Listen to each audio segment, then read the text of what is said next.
Good evening, everyone. Greetings of peace. My name is Pratish, and I will be your MC for tonight. On behalf of Brahma Kumaris Singapore, we warmly welcome all of you to our very first live event in a very long time. And we are extremely excited to host you all today. Before we start the program proper, we do have some house rules. Firstly, do leave your masks on for the entire duration of the program. Secondly, no eating or drinking will be allowed except for the occasional sips of water. Lastly, let's do our part and make this session an enjoyable experience for everyone by putting our phones to silent mode. All right? Let's not have any disturbances. Thank you for your cooperation. 4th January 2020. It was the fateful day where Singapore had our first registered case of COVID-19. And this evolved into a series of measures which included a circuit breaker phase, which you all very fondly remember, and followed by many rounds of tightening and loosening of measures, which finally culminated into the freedom that we have today. So, and this is after a long 2 years.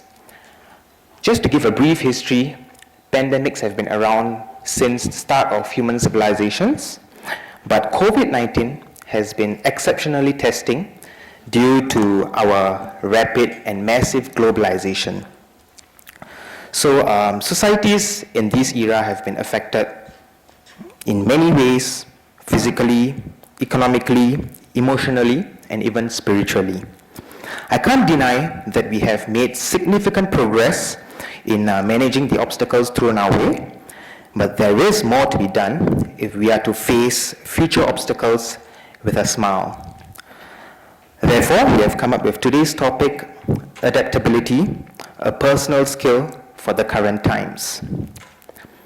Our speaker today, Mr. Charlie Hogg, affectionately known to us as Brother Charlie, is a highly sought-after master teacher who has traveled extensively to over 80 countries to share his wisdom at conferences, seminars, retreats, and workshops. Having been on a committed spiritual path for 47 years, he is also the national coordinator of Brahma Kumaris Australia, and he oversees 45 centers throughout the country, including 5 retreat centers. He is extremely passionate about his goal to improve the human experience. I personally have benefited immensely from our speaker's stopovers in the past, and he has eloquently enlightened us with his depth of knowledge on topics such as living without regret and wisdom of love. Today's topic is apt and timely, as I'm sure we all would love to hear how we can equip ourselves with relatable and necessary skills for our current times. We will have a Q&A session after the talk, so do note down your questions if any. And without further ado, I think I've spoken too long. Let us warmly welcome Brother Charlie.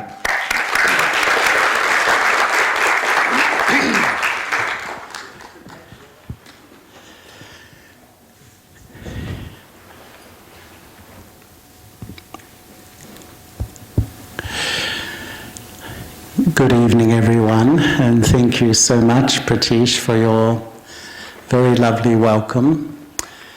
It's extremely nice to be here today, and I've just returned after 3 years' absence from Singapore. You all know why, but it's really lovely to be here.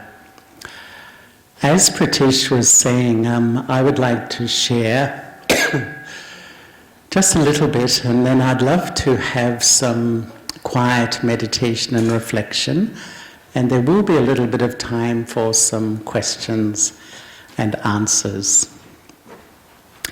We live in an extraordinary world.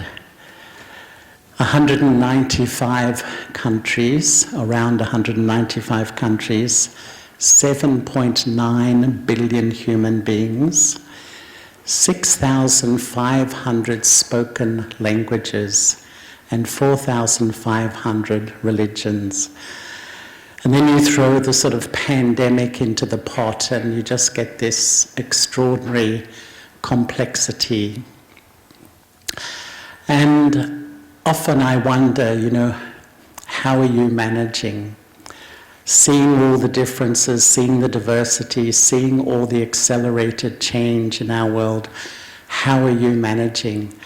How are you navigating this incredibly sensitive mental, emotional, and spiritual landscape? And I really feel that we need to adapt, and it really is an extraordinary skill for our times. And you may remember the name Charles Darwin. I think we all know Charles Darwin. About 150 years ago, a bit longer, he wrote a book, The Origin of Species. I think you all studied it at school. Who studied it at school? And he had a classic, his classic phrase from that book was, adapt or die. And his observation was that it wasn't really the strongest of a species that survives. It wasn't really the most intelligent of a species that survives. It was actually the ones who adapt to change. I think that's an incredibly powerful message for our time. That really, probably the greatest skill, we might have incredible intellectual abilities. We might be very strong in different ways, but ultimately our ability to adapt to this extraordinarily fast-changing landscape is so important. And at the end of the Cold War, which was the late 80s and early 90s, the American Army reviewed the state of the world. And they came up with an acronym which has become quite famous called VUCA. And this was an acronym which sort of described, as they saw it, the state of the world. And V for volatile, U for uncertain, C for complex, and A for ambiguous. Would you agree with that? Is that the world we're living in? Getting quite a few nods there. So such a volatile world, really anything can explode so quickly. Such an uncertain world. Anything can happen to anyone, anytime, anywhere. It's just nothing is really predictable at this time. And the result of this is this absolutely exponential rates of anxiety, which we're seeing in every corner of the world, in all generations. And I think that the fourth thing is ambiguous. Nothing is clear. And there's so many different ways of seeing everything. So we live in this, what we would call this VUCA world, this very volatile, uncertain, complex, and ambiguous world. So how are you navigating this world? How are you finding this world? Really, I think the first thing I feel is it's not easy. It's not easy for anyone. So if you find yourself struggling, I think, as you know, most people have been struggling at different times. But I think we really need to review what is really important at this time. And have you ever seen a tree in a strong wind? I'm sure everyone has seen it. What does it do? It bends. It bends to the will of the wind. The tree, sometimes how strong the wind is, the tree will bend, and then after the wind, it comes back into its shape once again. It adapts to the will of the wind. And one of the things I've always enjoyed about Taoism, a great philosophy, is, to go with the flow. Do you like that saying? I always love that saying, just go with the flow. And if you look at a stream of water, you watch the water, trickling over the rocks and all the obstacles.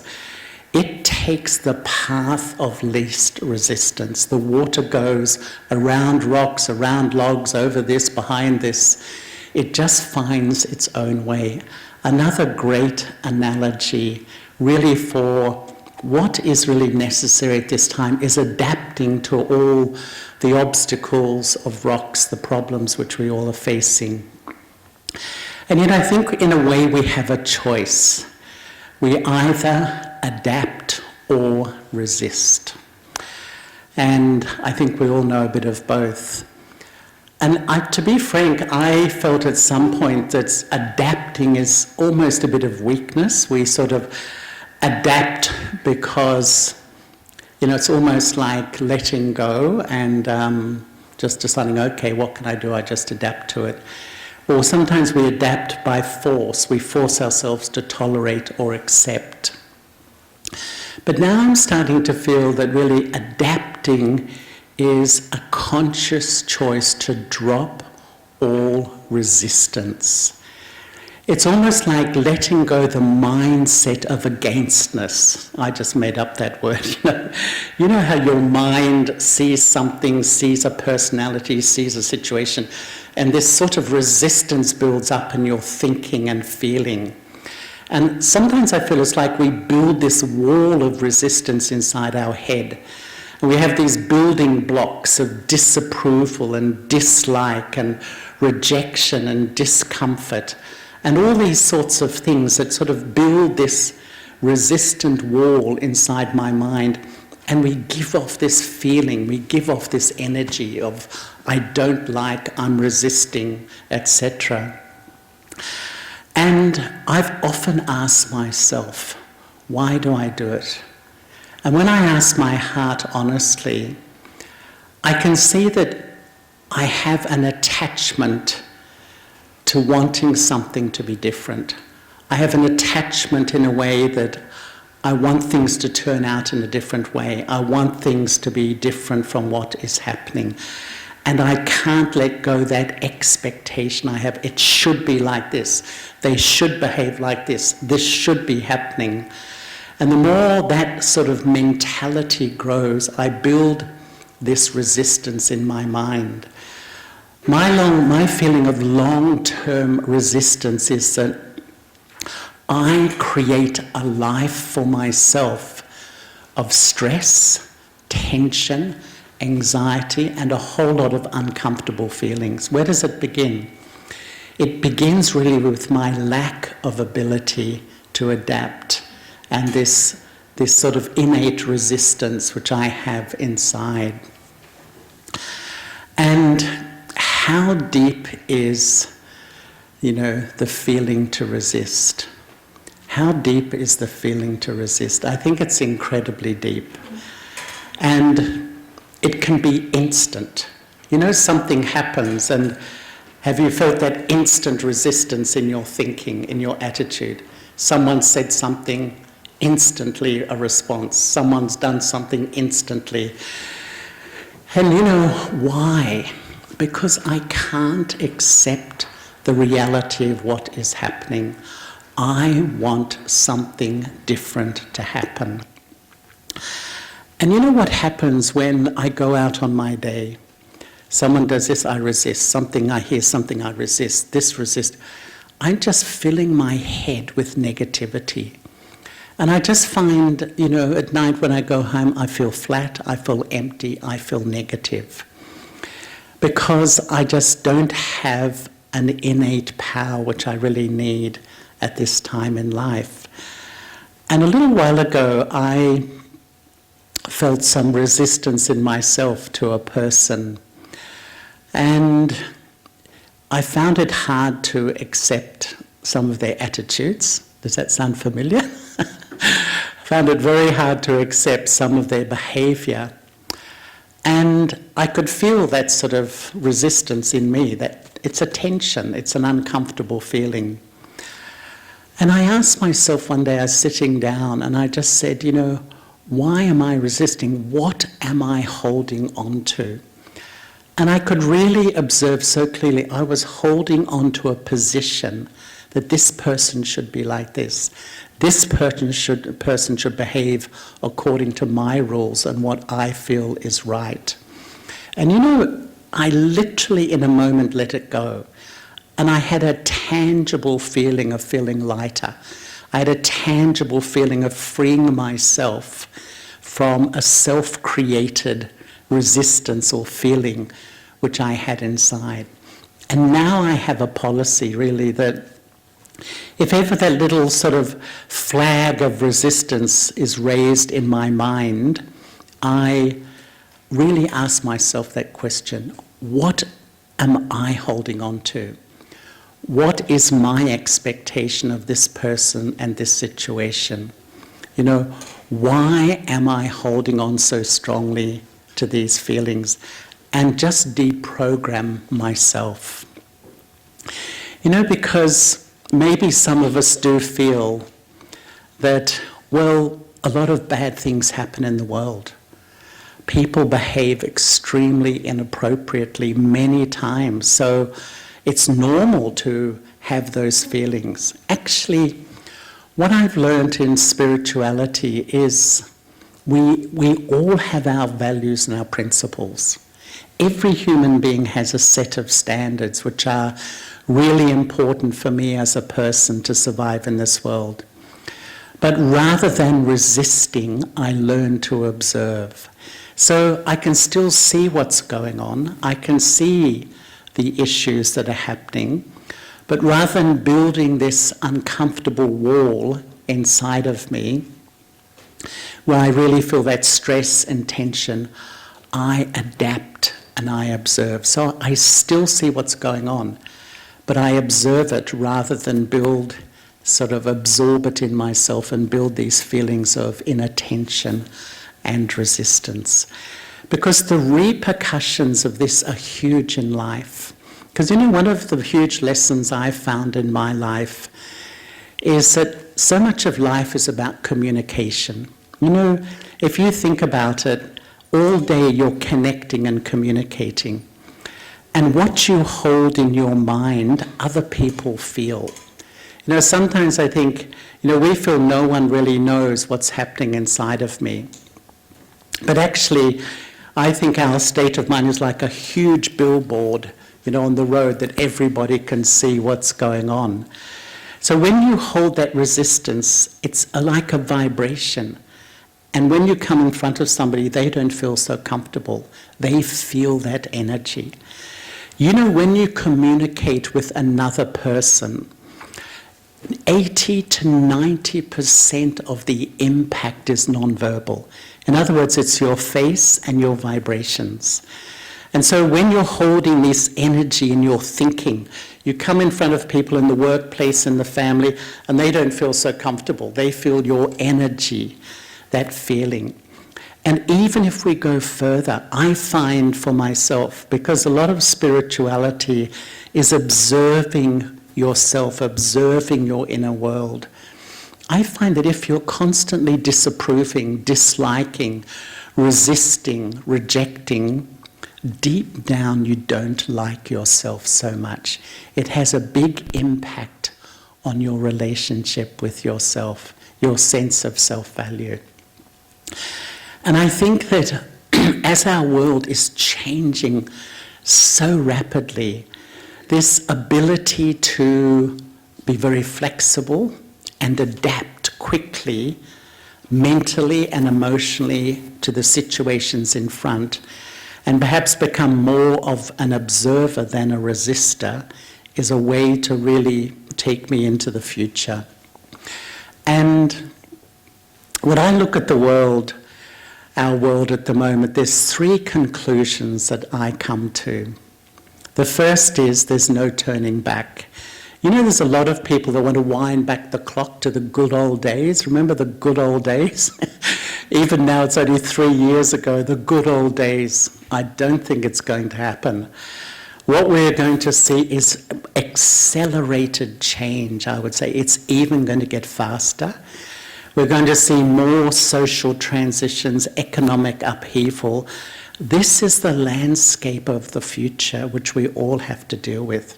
So that first conclusion, there's no turning back. Secondly, I need a new approach. If I just keep on doing the same things, what happens is life will keep knocking me down. Just when I sort of deal with the whole COVID situation, something else comes that knocks me down. I deal with that It's just one thing after another. And I remember some years ago, a friend of mine asked me a question, very simple question. And he said, "What do you have control over?"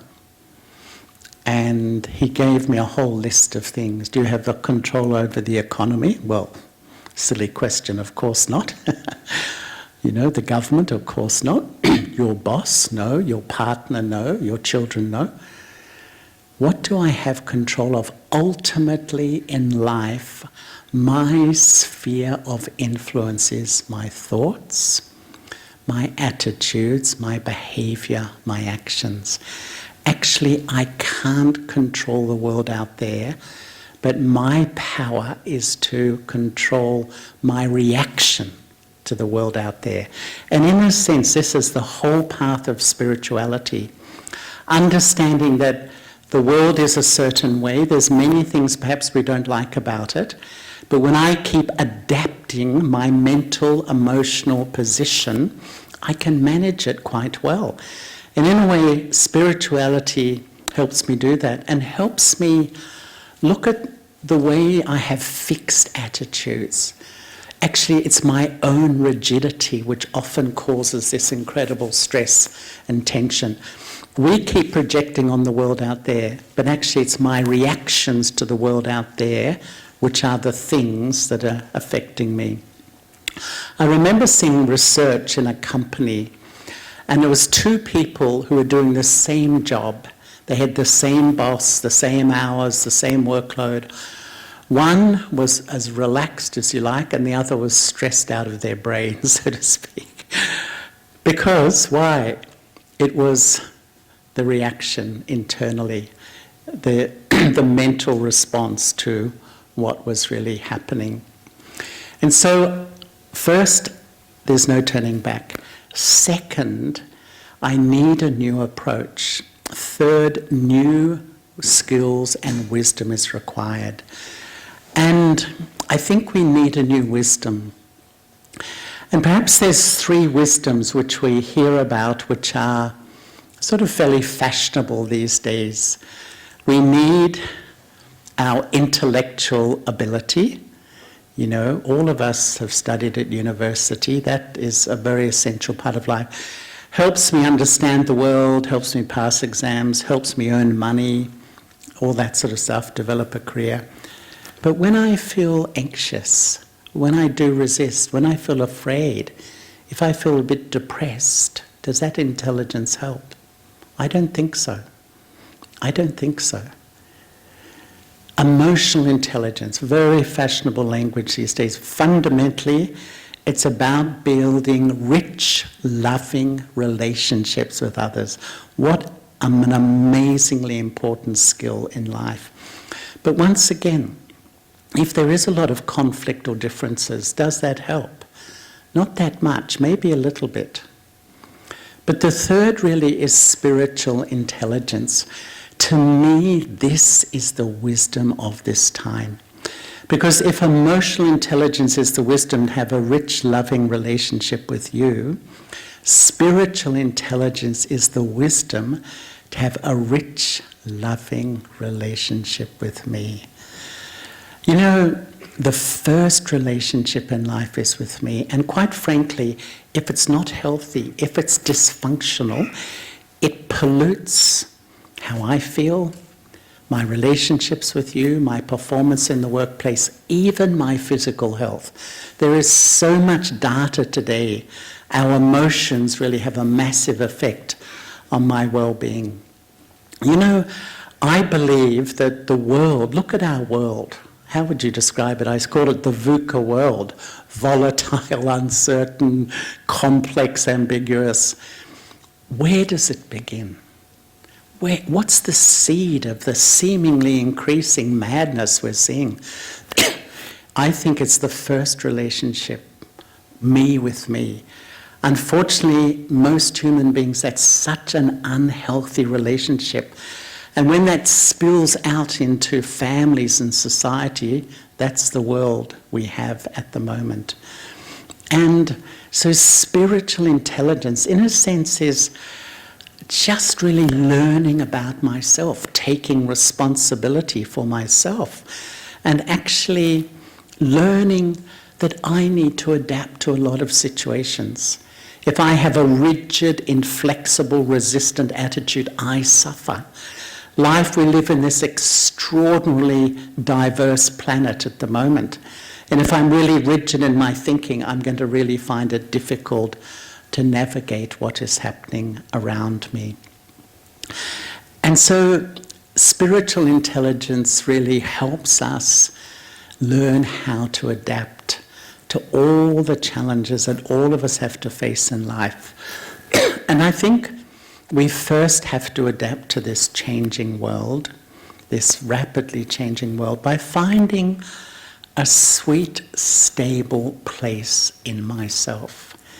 And fundamentally, I need to know and experience who I am. I find it incredible that most of us are so highly educated. We've been in tertiary institutions for 15, 18 years, whatever. And yet, if you ask most of us, who am I? We're not really sure. We don't know really how to respond to that question. And in my experience, there's like 3 personalities inside all of us. 2 of them always are resisting, but one of them adapts easily. The first personality, or the first 2 personalities, take their whole sense of identity from my body. I see myself as a whole set of labels. My gender, my nationality, my religion, my education, my family background, hundreds of labels. What's common to all those labels? They are all temporary. So I'm getting my whole sense of self from a whole lot of temporary labels. And when this I is ruling, I call it the I of arrogance or the I of superiority.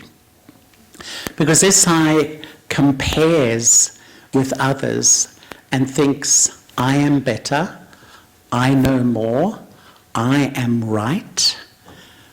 Have you ever heard that? You know, the way I see things is the right way. You should know that I am right. And when it comes into my feelings, I feel so easily insulted, disrespected, not valued, excluded, sensitive. I would say if that whole list of emotions is a part of my mental framework, it's like, you know, I'm actually under the influence of my ego. My ego is deceiving me. We always project it on others and situations, but actually the false self is ruling my inner kingdom when I'm feeling that. And when my ego is really ruling my inner world, I have so much resistance to so many things because I am right and they are wrong, etc., etc. So in a sense, very hard to become adaptable to things around me. But sometimes I see my ego as a facade to cover up my vulnerability. You know, behind that confident me is that really vulnerable me, not so confident me. I call this the I of lack of self-respect or the I of inferiority. And this I, you know, takes itself from all those labels, compares with others, but the opposite. Others are better, others know more, others are right. Others don't love me, others don't value me, others don't respect me. It's a reality going around my head. And when this I, the I of lack of self-respect or inverted ego, is really ruling in my inner kingdom, that's when sometimes I feel hopeless about myself, inadequate, inferior, unworthy, I would say depressed. You know, in psychology, depression is like a sadness that my dream in life to be loved and valued hasn't happened. But in spirituality, depression is like a mourning for the loss of my true identity. I'm living my life, but who am I really? Who am I? Am I just a temporary, all these temporary labels, or am I something more? So what happens is that when this I is ruling, I feel so much resistance. I feel a victim. I position myself as a victim in so many situations. In other words, I completely disempower myself. The result? One day up, one day down. One day up and down, massive mood fluctuations. The third eye that can stabilize me is the original self, I, the soul, the spirit, or the Atma. Atma means three things. I, the living, the dweller in the costume. You know, the soul, the eternal self that's lived before this body and will live after this body, is an incredible thing. And recently I have a friend in Australia who's a medical scientist, and he was saying that the latest research, I've been quoting this in a lot of places because it sort of amazed me, is that this body, they believe, scientists, is made up of about 40 trillion cells. I mean, get your head around that one. It's just amazing. The soul is more subtle than a cell. The soul is not physical, but it's I. The soul sits in the front of the brain near the pituitary gland. And the more I forget myself and just identify with my temporary self, it's like I take on a whole new perception of reality, hence all the resistance. But the more I begin to live in a soul-conscious way, it's almost like I step back into my power. Sometimes I think of it like a tree. You know, a tree has a seed, a trunk, branches, and leaves. Your thoughts are like the leaves on the top, you know. You know how often you have some negative thoughts, resistant thoughts, and you try to cherry pick them out. You know, you try to pull them out. But what's the law? Pull out one and how many more grow? 10, 100? And you just think it's impossible. But what's feeding the leaves is the branches, my mental and emotional patterns. What's feeding the branches is the trunk, my subconscious. What's feeding the trunk is the seed, which is my sense of identity. When the seed of the self is this false sense of identity, that I'm a temporary body, it grows in a sense of false subconscious, mental and emotional patterns, and too much thinking or battling in my head, resisting things I don't like.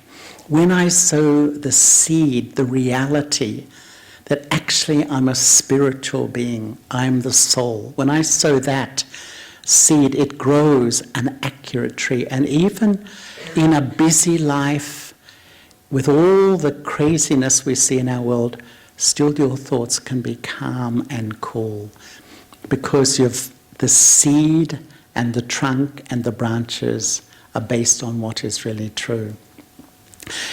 And when I am soul conscious, soul aware, it's almost like I feel stable because I have a clear sense of who I am, so I can go with the flow. I'm like the tree bending in the wind. I'm not, I know how to bend and I know how to deal with all the changes, or like the water, finding the way of least resistance. It's such a great wisdom. The second thing I need to learn to adapt to others. We're in a changing world of relationships. I used to, because of COVID, haven't as much in the last few years, but I used to travel heaps. And wherever you are in the world, my experience is scratch the surface of anybody. There are so many stories about family and relationships. Is this your experience? So many, it's like a whole database or library of hurts and feelings about things that have happened to me, the way I've been treated, what people have done, what people have said, all this sort of stuff. And sometimes I think, the subtext of human life is really the search for true love, is the search for true love. And we invest our heart in relationships. You think how much you've given in your family. You've given so much. But there's a huge human dilemma that no relationship is permanent. Whether it's time, whether it's change, whether it's conflict, whether it's death, no human relationship is permanent. It creates so much because that invaluable resource of life, love, is not permanent.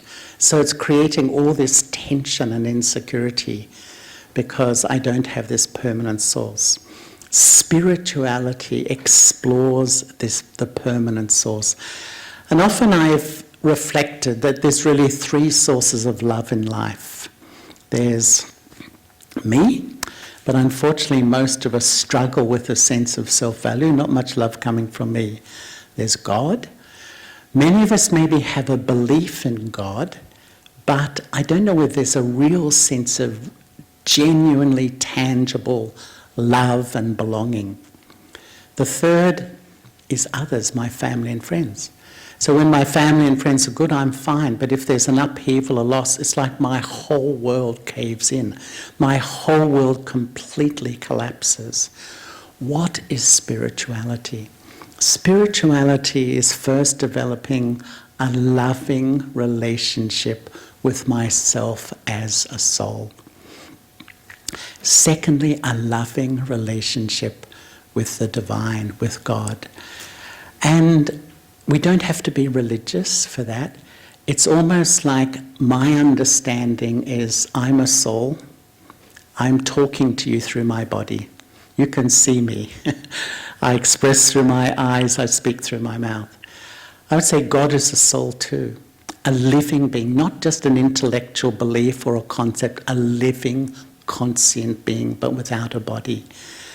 And in a sense, meditation is communicating.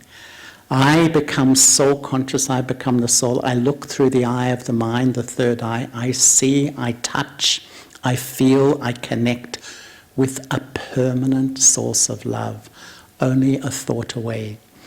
And really, I think when I build two building blocks into my life, a stable understanding and relationship with myself as a soul, a stable understanding and a real living relationship, like I often feel the lover of the soul, the supreme soul.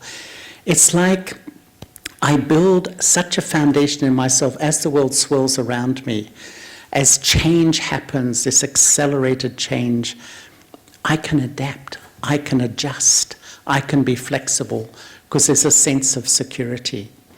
The more I attach my heart to things outside of myself, it's going to keep knocking my perception of what is life and my sense of identity as well. So we learn to adapt by knowing and experiencing who I am. We learn to adapt by exploring this relationship with God. And even I think we learn to adapt with myself. I would really try, when you feel somebody in your family, in your workplace, or a decision maker in your life, whatever, you feel the resistance, just that feeling comes of disapproval, dislike, discomfort, rejection. Just try letting it go, asking yourself, what am I holding on to?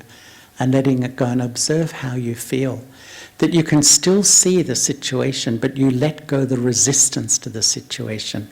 You're not suppressing your view or your opinion, you're just letting go the feelings associated. So you can remain calm even while you're facing these difficulties around you. It's absolutely possible. And finally, I think that we need to, in a sense, adapt to a lifestyle, because I feel in this contemporary world, I have to care for my mental, emotional and spiritual well-being. I find most of us are pretty good physically.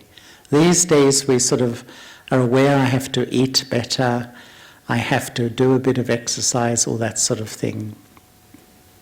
But there's a friend of mine who lives in London and used to be the science editor of the Times.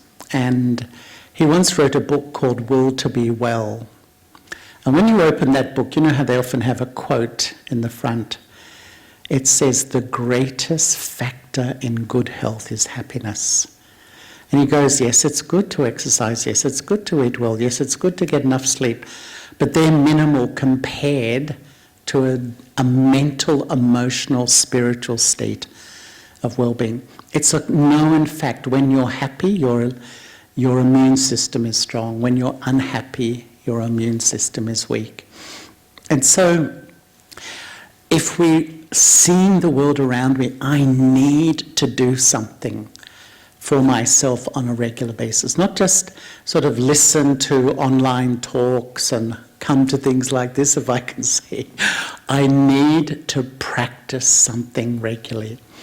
I often feel there's 3 approaches to a spiritual life. The first is really like a hobby. You know, you do it occasionally and you feel good. That's good. Anything is good. The second is like a discipline. I find a lot of people start to meditate on a regular basis. It's great, like you exercise. The only thing is I find as soon as we stop meditating, my mind just reverts to its old thinking. You know, I meditate, I relax a bit, and then I just revert to my old perceptions, my old thinking, my old resistances.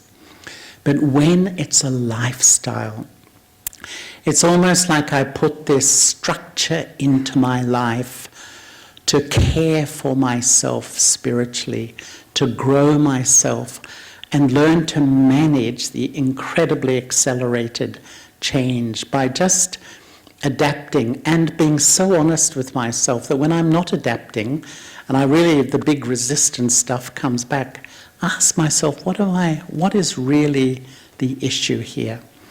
Because the easiest thing is that we just project it all out there.